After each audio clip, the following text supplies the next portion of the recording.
Evangelio de Juan capítulo 21, vamos a leer los primeros 14 versículos. Después de esto, Jesús se manifestó otra vez a sus discípulos junto al mar de Tiberias y se manifestó de esta manera. Estaban juntos Simón Pedro, Tomás llamado el Dídimo, Natanael el de Caná de Galilea, los hijos de Zebedeo y otros 2 de sus discípulos. Simón Pedro les dijo: voy a pescar. Ellos le dijeron: ¿vamos nosotros también contigo? Fueron y entraron en una barca y aquella noche no pescaron nada. Cuando ya iba amaneciendo se presentó Jesús en la playa, mas los discípulos no sabían que era Jesús. Y les dijo: hijitos, ¿tenéis algo de comer? Le respondieron: no. Él les dijo: echad la red a la derecha de la barca y hallaréis. Entonces la echaron y ya no la podían sacar por la gran cantidad de peces. Entonces aquel discípulo a quien Jesús amaba dijo a Pedro: ¡es el Señor! Simón Pedro, cuando oyó que era el Señor, se ciñó la ropa, porque se había despojado de ella, y se echó al mar. Y los otros discípulos vinieron con la barca, arrastrando la red de peces, pues no distaban de tierra, sino como 200 codos. Al descender a tierra, vieron brasas puestas y un pez encima de ellas y pan. Jesús les dijo: traed de los peces que acabáis de pescar. Subió Simón Pedro y sacó la red a tierra llena de grandes peces, 153, y aun siendo tantos, la red no se rompió. Les dijo Jesús: venid, comed. Y ninguno de los discípulos se atrevía a preguntarle: ¿tú quién eres?, sabiendo que era el Señor. Vino pues Jesús y tomó el pan y les dio, y asimismo del pescado. Esta era ya la tercera vez que Jesús se manifestaba a sus discípulos después de haber resucitado de los muertos. En nuestras exposiciones anteriores hemos estado viendo que los discípulos estaban trabajando en aquellos asuntos que enredan a los hombres, a pesar de que tenían una misión específica que cumplir. Pedro les dice a sus compañeros, al resto de los discípulos, los 7 que estaban allí, es decir, Pedro más 6, les dice: vamos a pescar, o mejor dicho, voy a pescar. Y los demás le siguen. Pero resulta que este ya no era el trabajo que ellos tenían que desarrollar. El Señor les había encomendado que fueran pescadores de hombres. Pero vemos cómo Pedro en este caso sigue con lo que había hecho antes de conocer al Señor. Y decíamos que esta disposición nos pone sobre aviso de lo que tenemos que tener en cuenta para que no hagamos nuestra propia voluntad. Tenemos cosas que hacer de acuerdo a lo que Dios nos dice en su palabra y no debemos dejarnos guiar por nuestro corazón o por nuestros intereses cuando hay otras cosas que tenemos que cumplir en el reino de Cristo. Como ya hemos hecho en otras ocasiones, vamos a ver la enseñanza versículo a versículo para luego ir en otros sermones a los temas más amplios que la Escritura nos enseña en este texto. Encontramos a los discípulos trabajando toda la noche, pero sin pescar nada. Y cuando el Señor les preguntó si tenían algo de comer, tuvieron que responder que no. Esto es lo que se retrata en la siguiente escena que vamos a estar analizando. Dice el versículo 4 que cuando ya iba amaneciendo se presentó Jesús en la playa, mas los discípulos no sabían que era Jesús. Y en este pasaje se nos presenta otra prueba de que nuestro Señor resucitó con un cuerpo real y físico, y que aquí a orillas del mar de Galilea estaba preparando un buen desayuno. Le vemos luego después cómo se sienta, cómo come en presencia de 7 de sus discípulos, cosa que si fuera un fantasma, que si fuera un espíritu no podría hacer. Por lo tanto, aquí vemos una manifestación del Señor de manera corporal. El mismo Maestro a quien todos habían seguido durante 3 años y medio y a quien habían visto suspendido y agonizante en la cruz, estaba delante de ellos. Por lo tanto, no era posible que sus ojos les engañasen. Era una realidad que Cristo había resucitado de los muertos y estaba en medio de ellos.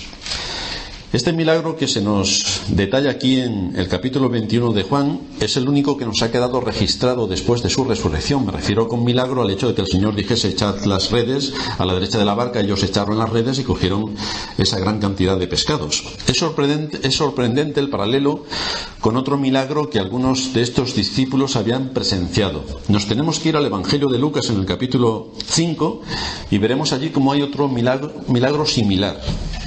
Allí encontramos cómo entrando, capítulo 5 de Lucas, versículo 3, cómo entrando en una de aquellas barcas, la cual era de Simón, les rogó que la apartasen de tierra un poco y sentándose enseñaba desde la barca a la multitud. Cuando terminó de hablar, dijo a Simón: boga mar adentro y echad vuestras redes para pescar. Respondiendo Simón le dijo: Maestro, toda la noche hemos estado trabajando y nada hemos pescado. Vemos que es exactamente lo mismo. Mas en tu palabra echaré la red. Y habiéndolo hecho, encerraron gran cantidad de peces y su red se rompía. Entonces hicieron señas a los compañeros que estaban en la otra barca para que viniesen a ayudarles. Y vinieron y llenaron ambas barcas de tal manera que se hundían por la gran cantidad de peces que había. Aquí este último milagro del Señor presenta algunas diferencias respecto a este otro milagro que se narra, y esas diferencias las veremos ya en el próximo sermón. En este no nos va a dar tiempo. Pero en cuanto a lo que debe haber traído esto a la memoria de los discípulos, es evidente que pudieron relacionar las dos secuencias, la de la barca cuando el Señor ha resucitado, con aquella otra experiencia que tuvieron anteriormente. Daos cuenta que son circunstancias muy similares en las que ellos habían sido llamados por Cristo a dejar su profesión de pescadores y convertirse en pescadores de hombres. Es el oficio al que Cristo les había llamado, y por lo tanto, ¿qué hace Pedro y el resto de sus discípulos? Haciendo el trabajo que hacían antes de que el Señor les hubiera llamado para otro trabajo concreto y específico, en el cual tenían que entregarse en cuerpo y alma. De esta manera se les llevó a interpretar esta señal del pasado para ver en ella el propósito por el que el Señor les llamó. ¿Por qué razón Dios nos ha llamado? ¿Para seguir haciendo exactamente lo que hacíamos antes? ¿Por qué razón Dios llamó a Pedro y al resto de los discípulos? ¿Para que siguieran pescando? ¿Por esta razón el Señor llamó a los discípulos? ¿Por esta razón el Señor nos ha llamado a nosotros? ¿Para qué nos llamó el Señor? Es cierto que nos llamó para sacarnos de las tinieblas y llevarnos al reino de Cristo. Este era el propósito de la redención. Pero ¿eso qué implica? ¿Qué implica? Además de tener el perdón de nuestros pecados y la salvación en el nombre de Cristo, ¿qué implica? ¿De qué estamos hablando? Hay algunos asuntos que merecen nuestra máxima atención, porque el que Cristo nos haya libertado del pecado implica directamente una nueva forma de pensar. La mayoría de los cristianos que se convierten piensan que, como dicen que ya son cristianos, se acabó todo. Y piensan exactamente igual que pensaban antes de ser convertidos. ¿Cuál es el cambio que se ha operado? En su forma de pensar, en su forma de afrontar las dificultades, en su forma de afrontar las aflicciones, en su forma de afrontar las providencias aflictivas. ¿Qué están pensando? ¿Cómo se piensa? Es decir, muchos creen que son cristianos porque se ponen el título, como unos son del Madrid, otros del Atleti, otros del Málaga. Entonces, pues cada uno se pone el título que quiere. ¿Y eso en qué implica en su forma de pensar? ¿En qué afecta que uno sea del Madrid o del Málaga? No afecta absolutamente en nada. Mañana tienen que ir a trabajar, mañana tienen que ganar el sustento, si tienen exámenes tienen que aprobar los exámenes, porque por ser del Madrid o del Atleti o del Málaga, nada les va a solucionar la vida. Tienen que seguir haciendo lo que tienen que hacer. Y muchos entienden de esta manera también la vida cristiana. O sea, la vida como cristianos. Pero lo que nos muestra la Escritura es que esto no es así. Es decir, si tú eres cristiano, tú no puedes pensar como un impío. Pensar es algo difícil de hacer, pero es casi el mayor de los dones que Dios le dio al hombre en la creación. Cuando el hombre fue creado, le dio Dios el don de la inteligencia. Por lo tanto, tenemos que pensar. ¿Y cómo tenemos que pensar? ¿Tal y como nos ha adoctrinado la sociedad en la que vivimos? ¿O tenemos que pensar como nos enseñan las Escrituras a pensar? Porque nos exponemos a ellas para cambiar nuestro pensamiento, para moldar nuestra conciencia a lo que nos enseña en la Escritura, para empezar a razonar bíblicamente en todos los aspectos que nos rodean. Fue esto lo que leíamos en la introducción del gran impacto que tuvo la Reforma en los países donde se llevó a cabo. ¿Qué ocurrió con la Reforma? ¿Cómo cambiaron los temas que tenían que ver con las ciencias, con las letras, con las artes? ¿Cómo cambiaron de una manera radical? ¿Cómo cambió la política en los países donde se implantó la Reforma? ¿Cómo cambió la forma de vida en los países donde se aplicó la Reforma? Pero esto supuso un cambio de pensamiento. Renovaos en vuestro entendimiento, es decir, venimos de la oscuridad. Ya, si venimos de la Iglesia Católica no es la oscuridad, es el abismo más impresionante. Pero hay que darle la vuelta a todo esto. Es decir, no podemos decir que somos cristianos y en nuestra mente que esté todavía todo el concepto católico romano de la sociedad que nos envuelve, y estemos pensando de todas las cosas que nos envuelven como piensan los católicos romanos o como piensa la moda social que nos invade. Tenemos un problema gravísimo si nosotros pensamos a la hora de afrontar todos los temas y a la hora de vivir en este mundo, si pensamos exactamente igual que alguien que no es cristiano. Tenemos un problema gravísimo, y es que posiblemente de cristianos tengamos el nombre y se acabó, porque no podemos pensar como piensa el resto de la gente. Así que, ¿por qué razón Cristo nos salvó? Repito, el que Cristo nos haya libertado del pecado implica una nueva forma de pensar, y por supuesto, si pensamos ya de forma distinta, tendremos que actuar de forma distinta. Y tenemos que actuar basados en principios y en una conciencia santificada. Es decir, donde se ha operado y se ha llevado a cabo la regeneración, que no solamente implica que he sido salvo por la sangre de Cristo y que entonces por medio de la fe entro en el reino de los cielos. Eso es para más adelante. Pero ahora aquí, ¿qué tengo que hacer? Aquí. Con todo lo que envuelve mi vida. ¿Qué tengo que hacer? Por eso estamos haciendo un énfasis especial, una vez más, en pensar y actuar. Pensar y actuar. Pensar y actuar. No olvidéis que los verdaderos creyentes se diferencian de aquellos que no lo son y de los impíos por cómo piensan y cómo actúan. Esta es la diferencia. Cómo piensan y cómo actúan. Esto implica una batalla contra nuestra naturaleza, que es egoísta, que es orgullosa y que es incrédula. Esas son las señas de identidad del ser humano, y en los creyentes no está exenta. Por lo tanto, tenemos que presentar batalla contra lo que es nuestra naturaleza corrupta. Tenemos que mortificar el pecado, pero tenemos que pensar. No se mortifica el pecado de forma milagrosa.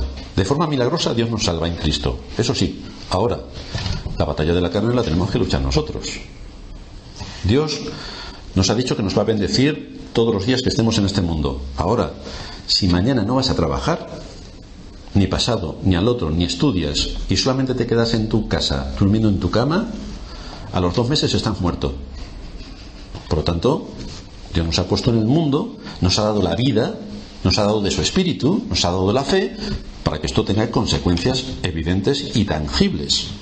Así que tenemos que presentar una batalla contra nuestra naturaleza, que es egoísta, orgullosa e incrédula. Muchos creen que no son egoístas. A lo mejor con el desarrollo de este sermón se dan cuenta que a lo mejor sí. Otros muchos creen que lo del orgullo en ellos no existe.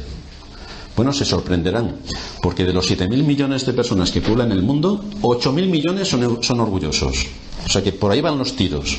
Con lo cual, estos son características que están dentro de todo ser humano y que tenemos que combatir, porque tienen la facultad de maquillarse de una manera estupenda para hacer que no parezcan lo que realmente son.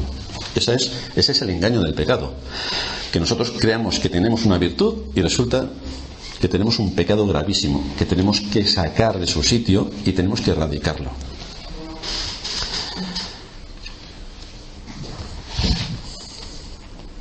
Por lo tanto, el Señor hace un especial hincapié a lo largo de las Escrituras, sus enseñanzas, en que hay que luchar contra nuestra naturaleza. Y donde tenemos la escuela para luchar contra esto y para que se manifieste que tenemos un cambio de mente y un cambio de corazón, es en medio de la Iglesia. En medio de la Iglesia. El Señor dice que en esto conocerán que sois mis discípulos si tenéis amor unos con otros.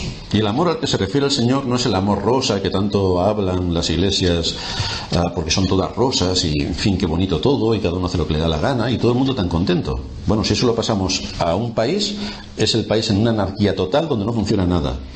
Pero el Señor no nos enseña esto, nos enseña que tenemos que guardar los mandamientos. Si me amáis, guardad mis mandamientos. Y en las 2 tablas que se nos han dejado de la ley, la primera que tiene que ver con Dios, la segunda tiene que ver con nuestras relaciones con el prójimo. El resumen de la ley es la primera tabla, amarás a Dios sobre todas las cosas. La segunda tabla, amarás a tu prójimo como a ti mismo. Este es el resumen de la ley. Así que en este sentido no podemos pasar por alto nuestras relaciones con los demás.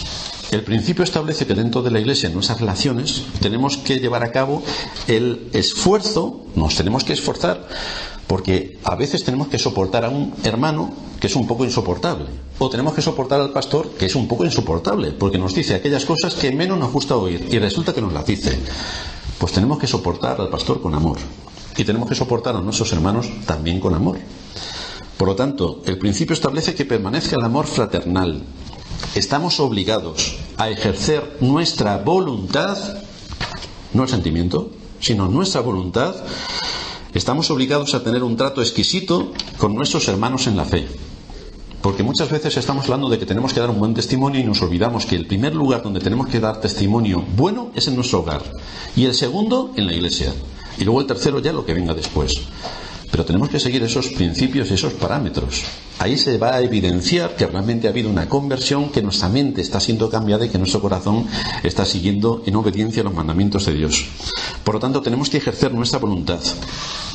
Un desprecio a los hermanos, ignorar la presencia de un hermano cuando está a nuestro alrededor, y como nosotros somos más listillos, le damos la espalda y le dejamos ahí que se quede en plan ignorante. Acaparar la atención para ser el centro en detrimento de los demás, porque yo solamente es el que hablo y no va a hablar absolutamente nadie más. Tener un más alto concepto de uno mismo del que se debe tener. Todas estas conductas son reprochables, no solamente en la familia, sino en la iglesia y en general en el mundo. Por lo tanto, la Escritura nos va a enseñar, el mundo impío lo diría que son modales. Las Escrituras lo manifiestan como principios. Uno tiene que saber cuál es su lugar, y uno tiene que saber cuándo tiene que hablar, y sobre todo tiene que saber cuándo se tiene que callar. Pero todas estas cosas tenemos que ser expuestas por medio de las Escrituras para que podamos asimilarlas, para que podamos pensar y para que podamos actuar. Debemos, por tanto, examinar para detectar si estas conductas están en nosotros, y debemos trabajar por erradicar este tipo de conductas que son de malísimo testimonio, porque nosotros decimos que somos cristianos, pero a veces este tipo de conductas que pueden ser inocuas para otros, bíblicamente son inaceptables. No podemos pasar por alto nuestro papel en la iglesia, y desde luego debemos tener en cuenta que el concepto de iglesia que tiene el mundo religioso que nos rodea, entre ellos el 99% de los que se llaman evangélicos, no es el que encontramos en las Escrituras. Por lo tanto, lo que tenemos que aprender primero es ¿qué es una iglesia? ¿Qué es lo que Dios demanda a la iglesia? ¿Qué tengo que hacer yo como miembro de una iglesia? ¿Qué es lo que se demanda en mí en cuanto al papel de ser hijo de Dios? ¿Cuáles son mis responsabilidades? ¿Cuáles son mis obligaciones? Y para esto me voy a permitir el recordaros que quizá deberíais volver a escuchar la serie sobre la importancia de la iglesia local y volver a recordar todas las enseñanzas y principios que ahí establecimos. Porque seguimos andando y empiezan a haber fallitos aquí, fallitos allá, que nos dejan un poco perplejos respecto a ¿dónde estaba la iglesia cuando estábamos enseñando ese tipo de cosas? Porque luego a la hora de la práctica, aquello ha desaparecido.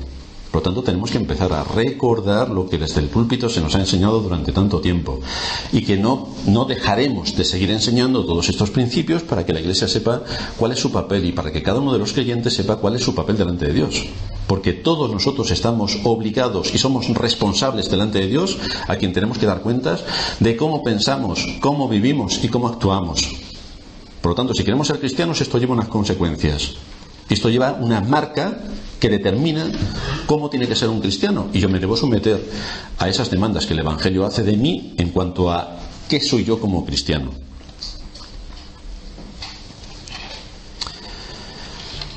Una falta de atención y de respeto a quienes nos dirigen y nos presiden en el Señor, hacer grupos estancos en los que los demás no son aceptados, pasar por alto las responsabilidades que asumimos, presionar, aunque sea levemente, en una línea distinta al cuerpo de doctrinas que como Iglesia tenemos extraordinariamente bien definido en nuestra confesión de fe.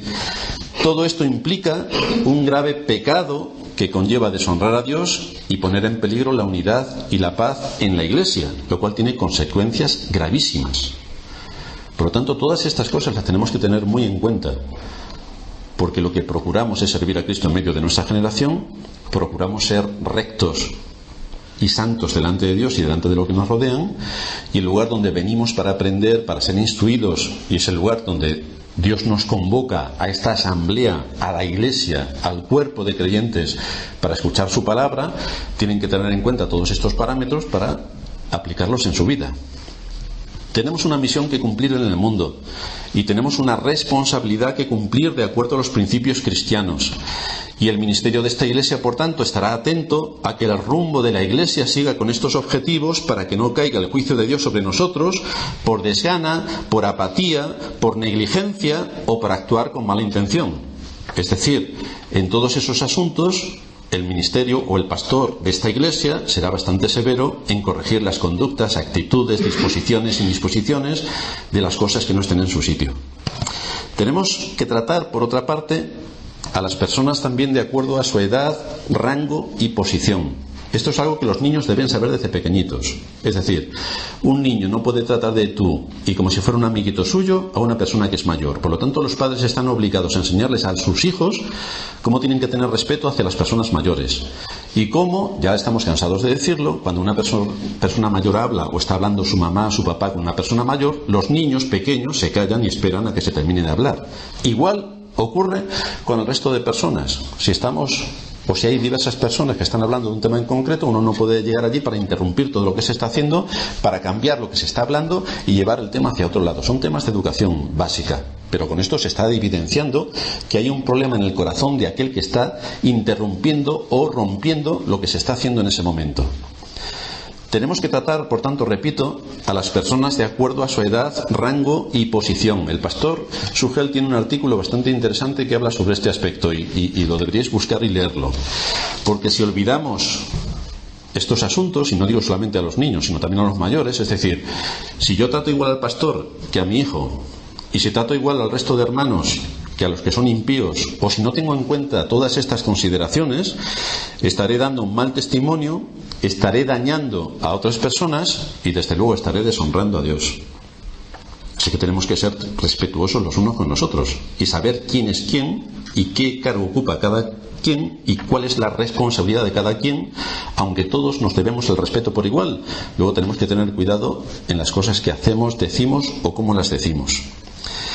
De manera que este último milagro tuvo el propósito de confirmar en la mente y en el corazón de los discípulos quiénes eran, quiénes sois, y por tanto, siendo quienes sois, ¿qué es lo que vais a hacer?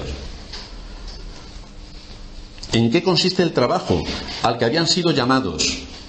¿Era para seguir pescando? Es decir, nosotros estamos integrados en una iglesia, venimos a adorar a Dios. Nuestra mente tiene que ser la misma que la del mundo impío y por lo tanto todo lo que hay en nuestra mente, en nuestro trato con los demás, en nuestras relaciones con nuestros semejantes, tiene que ser igual que si fuéramos incrédulos, por muy educados que seamos, pero tiene que ser igual, porque si es igual tenemos un problema gravísimo.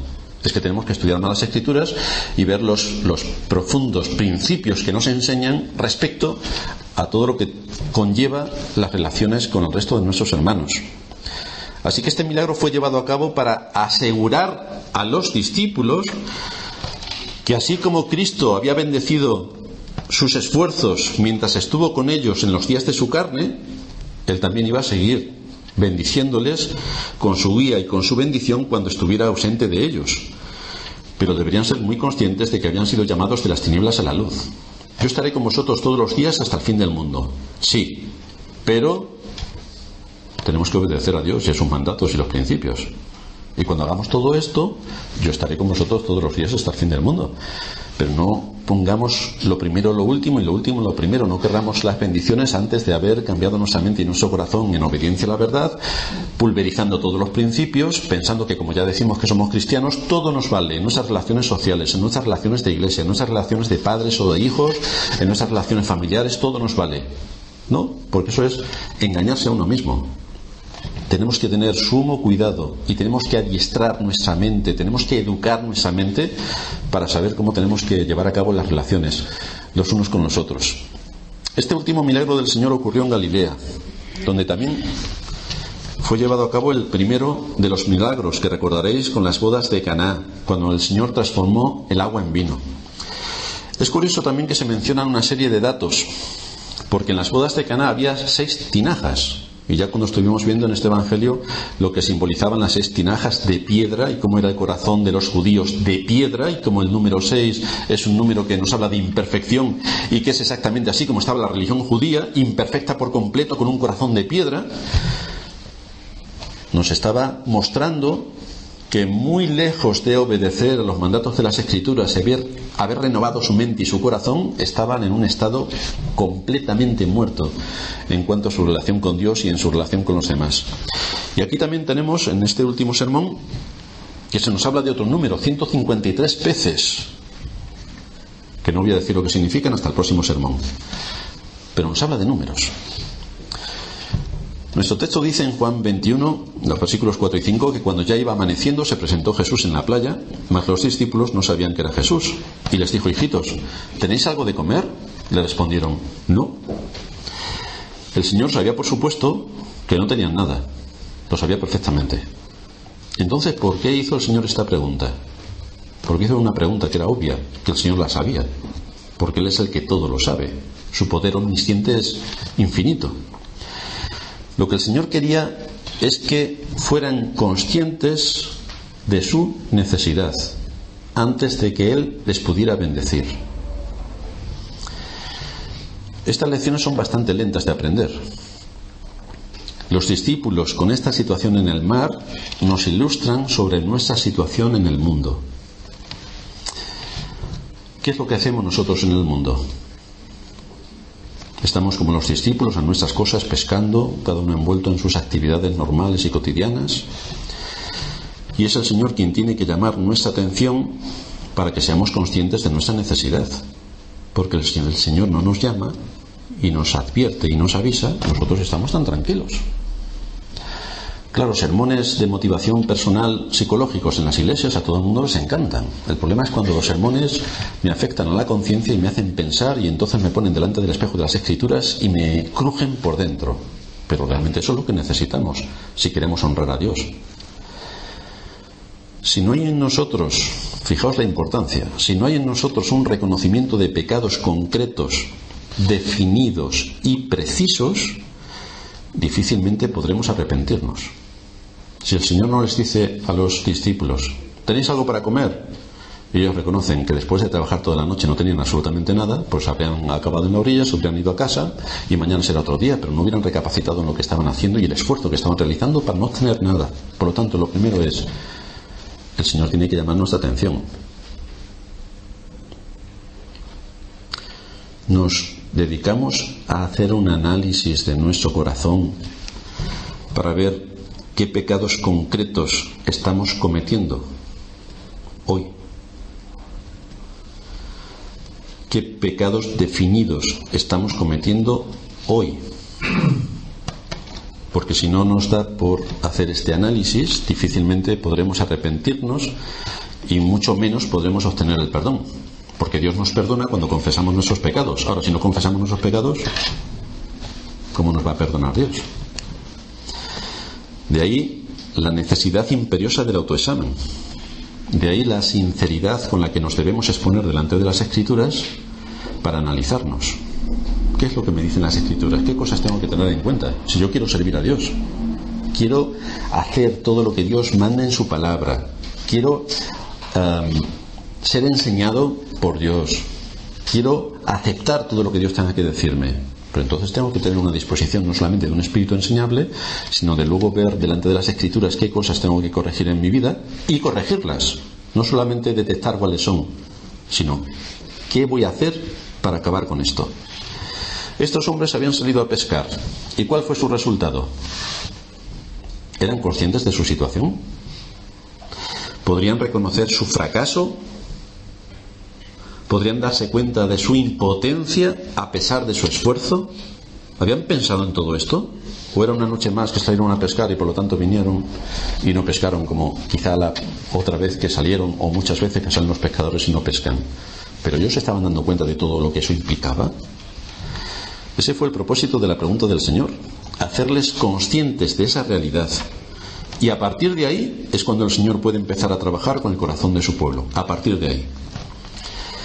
Así que encontramos como el Señor les dice: echad la red a la derecha de la barca y hallaréis. Así que vemos nuevamente la deidad en la persona de Cristo. Él sabía perfectamente dónde se tenía que echar la red. Estos hombres habían pescado durante toda su vida, eran pescadores profesionales. Sin embargo, sus conocimientos no les llevaron a pescar nada. Pero aquí estaba el Señor, quien les dice dónde tienen que ser su red y dónde podían encontrar los peces. Y lo mismo ocurre con todos nosotros como cristianos. Cristo le dice a sus siervos que el éxito en su ministerio no se debe a la elocuencia de los sermones. Ay, cómo me gusta el pastor este que está a 10.000 kilómetros de distancia, cómo habla los sermones, cómo me gusta, esto sí que me motiva. Cristo le dice a sus siervos que el éxito en su ministerio no está en su capacidad de persuasión. Cristo salva por el poder soberano de Dios, que es el único que convierte al alma cuando su palabra es predicada y el Espíritu aplica la palabra para dar vida. Y para eso no necesitamos una persona elocuente ni que sea el número uno en todos los predicadores a nivel mundial. Necesitamos que la palabra de Dios sea predicada con rigor, porque es Dios quien convierte, no el que predica, es Dios quien convierte. Esto nos debe llevar a tener mucho cuidado para no ensalzar al hombre por encima de lo que Dios hace. Es decir, tenemos que reconocer el esfuerzo de aquellos que nos presiden y nos ministran a la hora de preparar su trabajo. Tenemos que reconocer el esfuerzo. Ahora, ojo con ponerle en un lugar que no le corresponde, porque si tiene mucho éxito en lo que está haciendo, ensalzamos al hombre. Y tenemos un grave problema, porque estamos alimentando el orgullo y la vanidad de ese hombre, sin nosotros querer, pero lo estamos haciendo. Daos cuenta que alguien puede estar haciendo un esfuerzo incalculable y obtener pocos resultados, o casi nulos, con un esfuerzo terrible. A los ojos de muchos cristianos pasa desapercibido. Los héroes de la fe se citan algunos, otros los que sufrieron vituperios, azotes, cárceles, no se menciona ningún nombre de ellos, pero están ahí y son héroes de la fe, anónimos, y están ahí. Y otros encontramos que con mucho menos esfuerzo pueden tener grandes resultados, y a los ojos de muchos cristianos son grandes hombres, grandes predicadores, elogiados y exaltados. Los demás hay que ignorarlos. Los demás no les prestamos atención, aunque prediquen lo mismo, pero simplemente los menospreciamos, porque nosotros, claro, queremos ir con el que gana siempre. Y aquí, mirándolo desde la perspectiva de los ojos de la carne, nos impactan los que tienen grandes ministerios. Claro que en nuestra iglesia no tenemos ningún ministerio, ni se nos predica la palabra de Dios. Entonces tenemos que recurrir a otras fuentes, claro, porque en la iglesia no tenemos nada. Cuidado con seguir a los hombres por los éxitos que cosechan, porque el que produce el fruto en todos los casos es Dios. Tenemos que hacer todo lo posible por honrar a Dios, buscar a Dios y seguir a Dios. Pero ojo con seguir a los hombres. Por mucha fama que tengan, ojo con seguir a los hombres. Debemos reconocer, repito, y ser agradecidos al trabajo de nuestros pastores, pero cuidado con exaltarlos y atribuirles un poder que no tienen. Lo importante de esta iglesia, ¿sabéis qué es? Que Cristo está en medio de su iglesia. Lo importante es la iglesia, de la cual todos nosotros ocupamos una de las piedras de la iglesia. Es un edificio vivo que tiene diversas piedras, y las piedras son vivas también. Por lo tanto, lo importante es que la iglesia esté fundamentada en la doctrina de los profetas y los apóstoles, que la principal piedra del ángulo sea Jesucristo, y que la iglesia esté sustentada sobre esas bases. El pastor de hoy, el que vendrá mañana o el que vendrá pasado, es lo de menos. Si la iglesia está en su sitio, sabrá acoger a sus ministros para que actúen con rigor en la predicación de su palabra y guíen a la iglesia de acuerdo a la palabra de Dios y a la voluntad de Dios. Pero es la iglesia lo importante, no es el pastor lo importante, no es el pastor el que tiene que ser exaltado y salir fuera para lo grande que es nuestro pastor. No, lo grande es la iglesia. La iglesia es la que le ha dado al pastor la autoridad para predicar, que le viene de Cristo. Cristo le ha dado a la iglesia dones, y uno de sus dones son los pastores. Cuidado si queremos seguir a Apolos, a Cefas o a Pablo y no a Cristo, porque es en Cristo donde debe estar centrada nuestra vista. Cuidado con atender las comidas que nos pueden dar otros pastores que están a 10.000 kilómetros y despreciar la comida que tenemos en nuestra casa cada día.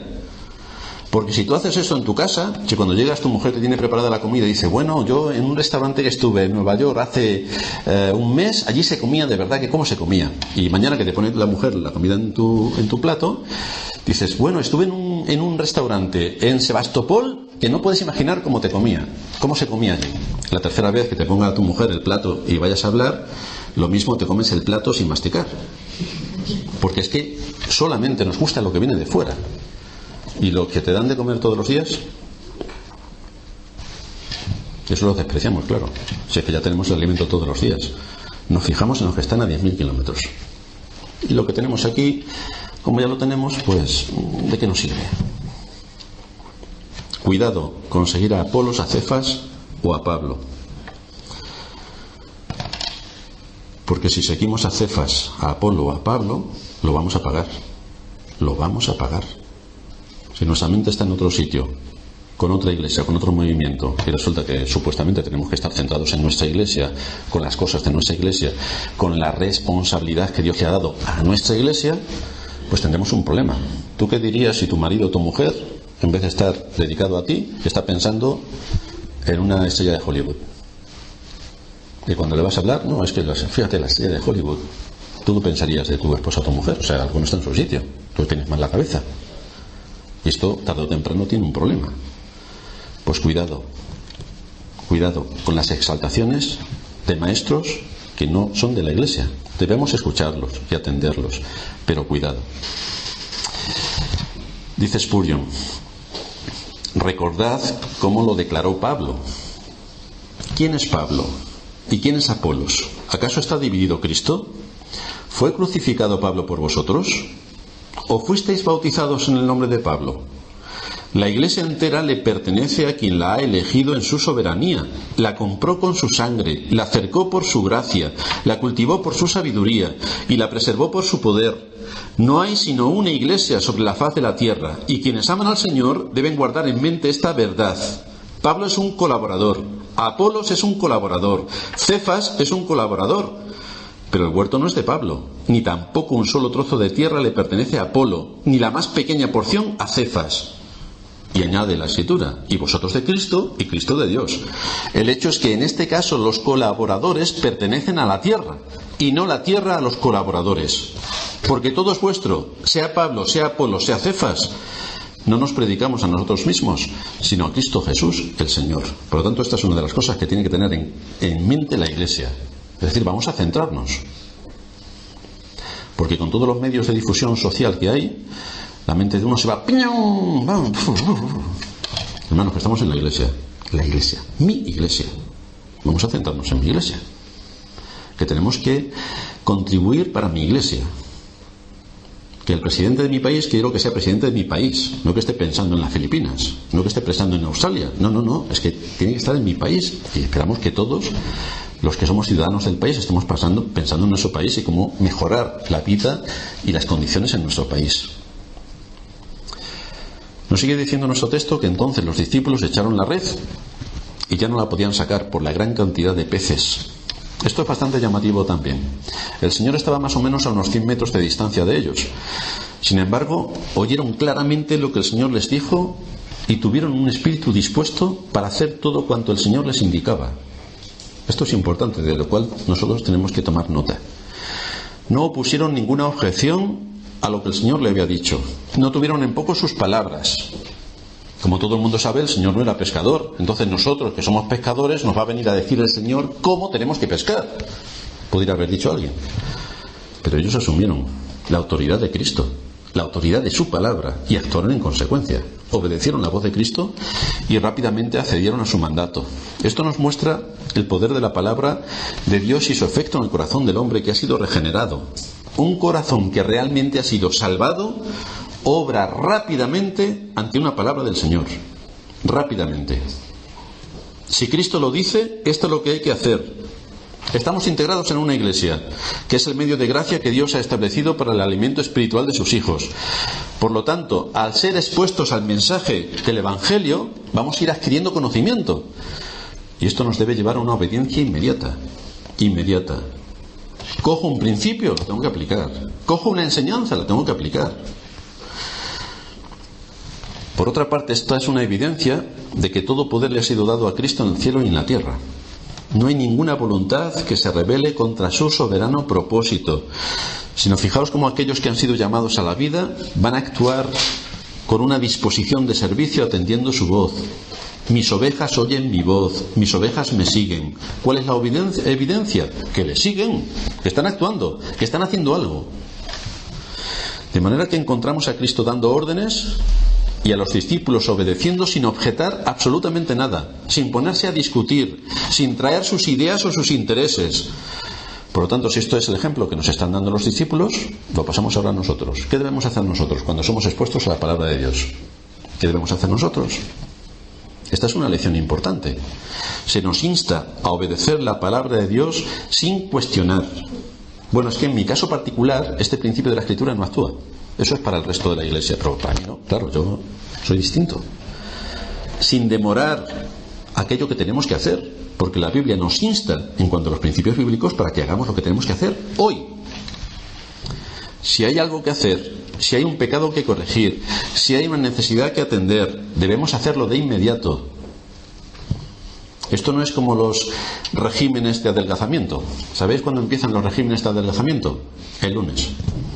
Encontramos una enseñanza bíblica, nos impacta, bueno, pues el lunes empezamos, claro. Pero no, esto no es un régimen de adelgazamiento. Yo he escuchado la voz de Dios, me ha hablado a mí, tengo que actuar de inmediato. Yo no puedo dejarlo para el lunes. Porque el lunes, ya sabéis cuándo empiezan los regímenes, empiezan el lunes, pero no decimos que el lunes. Entonces, ¿cuándo van a empezar? El lunes. ¿Escuchamos la voz de Dios? No es el lunes, es ahora. Ahora. Entonces aquel discípulo a quien Jesús amaba dijo a Pedro: es el Señor. Fijaos que esto está en perfecta consonancia con lo que leemos en otro lugar de Juan. Es el más atento de los apóstoles, es el más afectuoso de los apóstoles. Poseía un discernimiento espiritual más alto que el resto de los apóstoles. A él fue a quien el Señor le comunicó la identidad del que le iba a traicionar, a Juan. Él era el que estaba a los pies de la cruz. A él fue a quien el Señor le encomendó el cuidado de su madre. Fue él quien percibió el primero de los 11 que el Señor había resucitado. Así que aquí él fue el primero de los 7 para identificar a Cristo en la orilla. Es el Señor. Cuando el Señor les habló, él rápidamente identificó la voz. Aquí podemos ver una gran lección para todos nosotros. El ministerio de la Iglesia. Cuando el Señor nos concede éxito en nuestra labor, cuando el Evangelio prospera a través de la Iglesia, cuando la Iglesia es bendecida con pecadores que vienen al conocimiento de la verdad, cuando los creyentes son bien alimentados y crecen en conocimiento, no podemos olvidar quién es el que hace todo esto. Es el Señor. Es el Señor. Cuando vemos el mundo que nos rodea, la creación. ¿Quién ha hecho la creación? No tenemos que decir, sino es el Señor. Cuando observamos las leyes que rigen el universo y podemos ver toda la creación del universo, ¿qué podemos decir? Es el Señor. Cuando recibimos sus innumerables misericordias y bendiciones que nos llegan cada día y que deberíamos hacer una lista con todas las bendiciones y misericordias que Dios nos da, ¿qué deberíamos decir? Es el Señor. Pero no solamente en estos casos, sino también cuando nuestros planes salen mal. Habíamos planificado una cosa, pensábamos que esto iba a ir así, y exactamente es al contrario. Cuando la decepción nos inunda sobre personas o situaciones que teníamos una gran esperanza y se nos viene abajo. Cuando nos llega y nos visita la aflicción. Cuando acabamos frustrados porque hemos trabajado mucho y no hemos obtenido nada. Frustrados por completo. Cuando caemos en una situación de sufrimiento que se presenta por diversas causas, también ahí debemos recordar, es el Señor también. Ya hemos dicho 1000 veces que las cosas que ocurren no son fruto de un azar ciego que rige nuestras vidas, sino que es la providencia de Dios que actúa a las órdenes de aquel que murió por nosotros en la cruz. Así que no olvidemos que cuando hemos hecho todo lo que teníamos que hacer, tanto si Dios actúa por su providencia, bendiciéndonos, como si actúa de forma contraria a la que cabría esperar y nos vemos en medio de situaciones aflictivas, en todas las ocasiones, en todos los casos, debemos seguir diciendo: es el Señor, es el Señor. Simón Pedro, cuando oyó que era el Señor, se ciñó la ropa porque se había despojado de ella y se echó al mar. Esto está también en consonancia con la personalidad de Pedro. Si Juan fue el primero en reconocer a Cristo, Pedro fue el primero en actuar. No se lo pensó dos veces. La acción de Pedro nos hace recordar aquella noche también en el mar tempestuoso, cuando el Señor caminó sobre las olas hacia la barca en que los discípulos estaban, y Pedro fue quien le dijo al Señor: manda que yo vaya a ti sobre las aguas. Pedro, dispuesto siempre a la acción. Recordaréis que cuando el Señor fue entregado, Pedro sacó su espada rápidamente y le cortó la oreja al siervo del sumo sacerdote. También vemos a Pedro negando con juramento y maldición que conocía al Señor. Pero también, a pesar de su pecado, Pedro estaba con aquellos que en aquel aposento recibieron milagrosamente al Señor después de resucitado, y el Señor les dijo: paz a vosotros. Y allí también estaba Pedro. Por lo tanto, la paz también era para él. Es decir, Pedro había sido restaurado.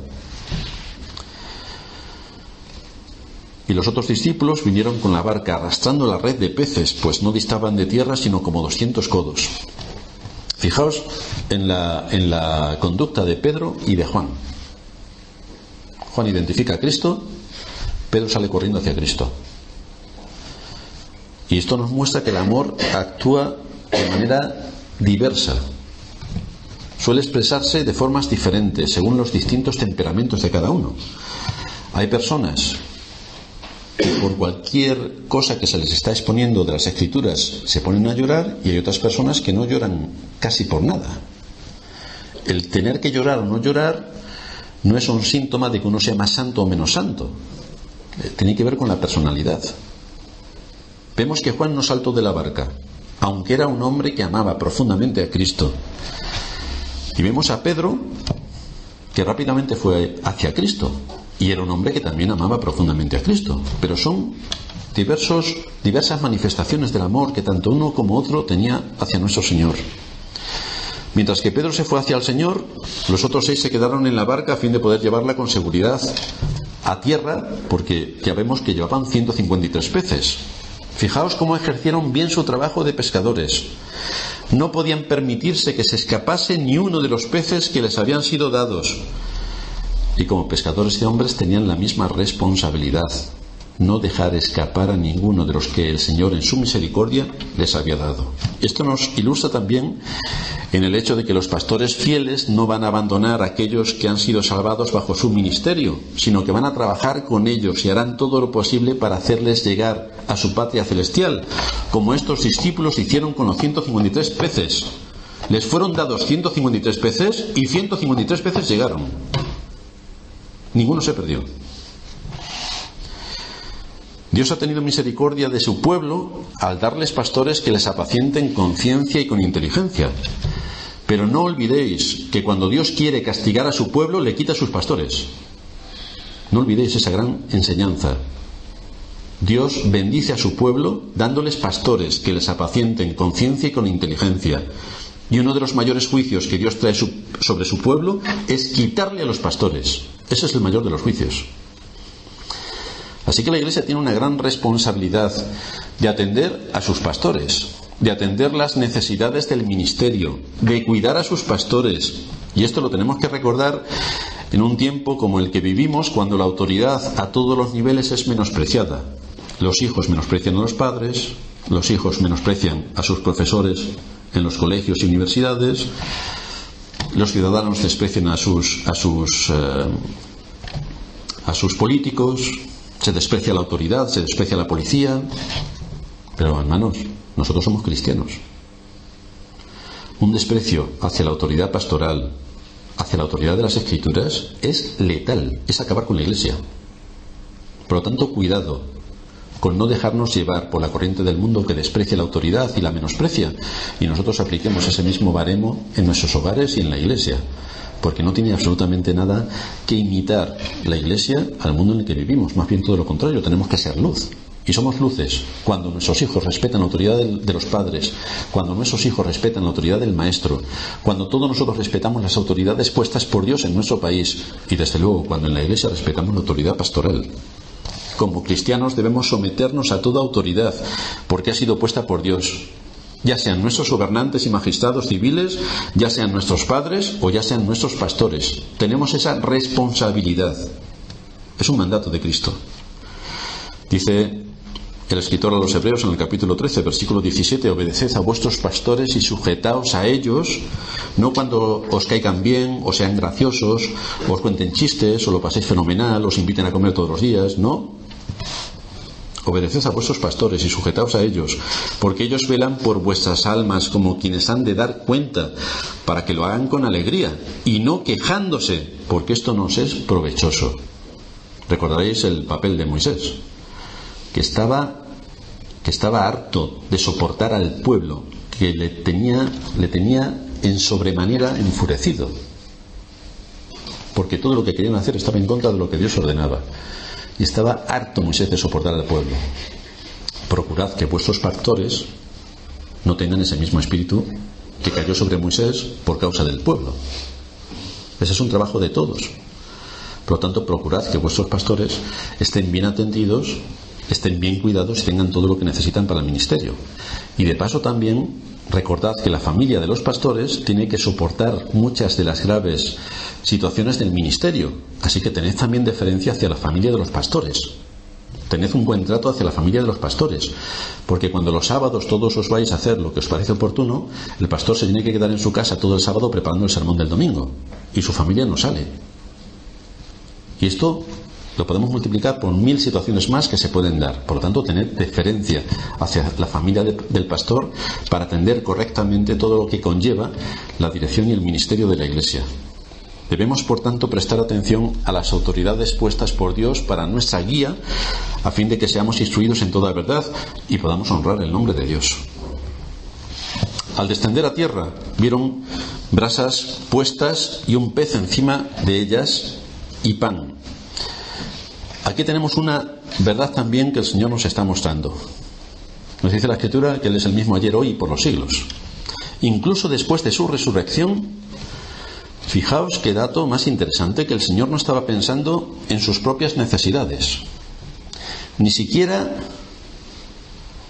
en lo que Él había tenido que sufrir, sino que estuvo atento y compasivo por los suyos. Camino de la cruz ya le dijo a aquellas mujeres que no llorasen por él, sino por ellas y por sus hijos. Y estaba en una situación bastante delicada. En la cruz, clavado allí, colgando, estuvo atento a las necesidades de su madre y de sus discípulos. No tuvo en cuenta la situación en la que él se encontraba. Si vosotros os imagináis si estuvierais clavados como el Señor, si estaríais pensando en vosotros o en cómo cuidar a vuestra madre y las atenciones que se necesitaban en todo lo que os rodeaba. Pero el Señor estaba enfocado precisamente en las necesidades de los suyos, no en sí mismo. Y ahora fijaos cómo después de su resurrección sigue estando atento a estos hombres que iban a proclamar su palabra y que son los que iban a componer el fundamento de la Iglesia. Esto nos muestra la disposición que siempre debemos tener para servir a los demás. Disposición de servir a los demás, disposición de servicio. Y esto implica también que no debemos fijarnos tanto en nosotros mismos y en lo que nos pasa, sino tener un espíritu dispuesto a escuchar y atender las necesidades de nuestro prójimo. Tenemos que atender las necesidades de nuestro prójimo. No tenemos que coger al prójimo y desahogarnos con él utilizándolo como psicoanalista y contándole todo lo que nos ha pasado durante la semana, durante 7 horas continuas. Yo os debo reconocer que si alguien me habla más de 5 minutos seguidos, en el minuto 2 ya he desconectado. Luego no me preguntéis por nada, porque no me he enterado de nada, aunque pueda sentir con la cabeza. Pero es una confesión que tengo que hacer pública para que si me vais a hablar más de 5 minutos, estoy desconectado. Así que tenedlo en cuenta. Pero es que como yo creo que hay muchas más personas. Una cosa es que uno esté preguntándole, inquiriendo a alguien por su situación y le esté haciendo preguntas y haya una relación, y otra cosa es que alguien le pregunte a una persona: buenos días, ¿cómo estás? Y ya no le puedes hacer una segunda pregunta. Hay una diferencia entre tener un diálogo en el que uno está preocupándose y viendo distintas situaciones y enfocando distintos temas y que haya un diálogo, una comunicación correcta en todo lo que se está discurriendo, y otra cosa es que te peguen un discurso de 7 horas seguidas. Entonces tenemos que tener cuidado, porque eso también es un tema de pensamiento. Tenemos que saber cuándo tenemos que hablar y, como decía antes, tenemos que saber también cuándo tenemos que callar. Un buen principio es que nuestras palabras sean pocas, porque a veces el prójimo no le damos tiempo de que nos pueda exponer qué situaciones difíciles está pasando o cómo le podemos ayudar en distintos aspectos. Así que si analizas esta conducta que estoy exponiendo y crees que estás en esa situación, ten mucho cuidado y empieza a aplicar principios bíblicos. Cuando hablamos con nuestros semejantes, fijaos que el Señor no expuso delante de sus discípulos una lección de anatomía de cómo le estaban entrando los clavos a través de las manos o a través de los pies, ni lo que le hizo la lanza en el costado, cuál era el perfil de la lanza, de qué estaba hecha la lanza, cuáles son todos los ingredientes que estuvieron al hacer la lanza y cómo todo la carne se le desgarró, y luego todo lo que supuso la corona de espinas, como las 228 espinas se le clavaron en los 28.500 poros. Que el Señor no les dio una lección de anatomía. Por lo tanto, hermanos, tengamos mucho cuidado cuando estamos hablando de nuestras enfermedades, que al que tenemos al lado, posiblemente, por decoro, por deferencia, por amor y por principio bíblico, no podemos contar todo lo que nos pasa a nivel médico, clínico o a nivel emocional, porque tienen que guardar ciertas cosas, un decoro y un saber estar. Pero hay cosas que entre los creyentes ni aún se nombren. Y cuando dice el apóstol Pablo ni aún se nombren, esto es lo que hacen los impíos. Pero hay cosas entre nosotros que ni aún se nombren. Entonces, cuidado con los excesos en los detalles, porque el ejemplo que encontramos en Cristo es exactamente lo contrario. Por lo tanto, vamos a tomar el ejemplo de Cristo y vamos a saber exactamente qué es lo que tenemos que hablar, cómo tenemos que hablar y cómo tenemos que ir enfocando todos estos asuntos. Con las edades que tenemos, esto es difícil escucharlo. Y es más difícil todavía aplicarlo. Pero lo tenemos que hacer, porque somos cristianos. Si no fuéramos cristianos, podríamos estar haciendo lo que hace el mundo. Podríamos juntarnos cuando tengamos 50 años más y seamos muy vejecitos, y de lo único que sepamos hablar son de las medicinas y de las pastillas redondas amarillas que nos estamos tomando 18 veces al día. Pero eso lo hacen los impíos. Nosotros no. Por lo tanto, uno debe saber cuál es su posición, hasta dónde puede llegar y cuáles son los límites dentro del decoro, de la prudencia y del saber estar, principios básicos que nos enseñan las Escrituras. Por eso es importante que pensemos como conviene a santos. El pecado está en nosotros y nos puede hacer caer.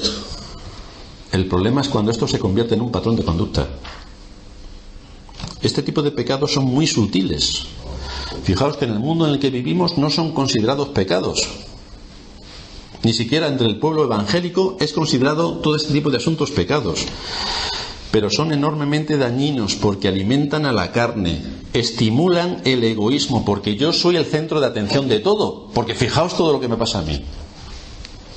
Y bajo una capa de aparente lástima que puedo dar por todo lo que me pasa, lo que se oculta es un apetito voraz por el yo y mis circunstancias. Es decir, soy un ególatra. Soy un ególatra. Entonces, fijaos qué bien se maquilla el pecado para no aparecer lo que es y cambiar su cara. Nada de todo esto vemos en el ejemplo de Cristo. El Señor, con este acto de provisión, demostró a sus discípulos que en vez de que ellos tuvieran que traer el pescado, el pan, encender el fuego para que todo estuviera preparado, es el Señor el que lo está preparando. Y cuando sus discípulos llegan a la orilla, el Señor ya lo tiene todo preparado para que puedan desayunar tranquilamente. Dice el salmista que Él conoce nuestra condición, se acuerda de que somos polvo. ¿Qué hemos aprendido en este sermón? Que hemos tocado muchísimos aspectos. Algunos principios para recordar. Lo primero, ¿Cuál es el propósito por el que Cristo nos salvó? Lo segundo, la atención que tenemos que prestar para no acabar haciendo nuestra voluntad, sino la voluntad de Dios. Lo tercero, la importancia del amor fraternal. Lo cuarto, la gran necesidad que tenemos de ser conscientes de nuestros pecados para poder corregirlos. Tenemos que identificarlos y corregirlos. Lo quinto, que podamos ver en la obra de la providencia que todo está en las manos de Dios y por lo tanto podamos decir como Juan, es el Señor el que lleva a cabo su voluntad. Lo sexto, la responsabilidad que tenemos de atender a nuestros pastores y sujetarnos a ellos. Y lo séptimo y último, en el ejemplo de Cristo, al no mirarse a sí mismo, ni a sus sufrimientos, ni a hacerse la víctima, sino poder comprobar una vez más cómo atendió a sus discípulos, los atendió en su ministerio terrenal, los atendió en la cruz, colgado y a punto de morir, y los atiende en su resurrección.